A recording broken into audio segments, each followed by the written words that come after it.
Hey everybody, welcome back to the channel. Another Fujifilm simulation recipe for you to try. This was a new one I found on the Fuji community tab of the Fuji Weekly.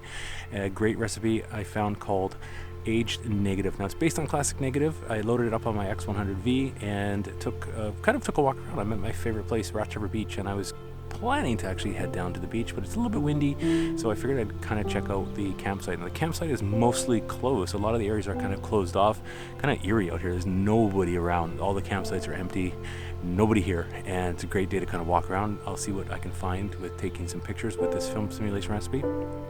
If you do want to try it out though, as always, it's down. You can check it out down in the description down below. If you want to load this up on your camera, give it a try. As always, let me know what you think of these photos.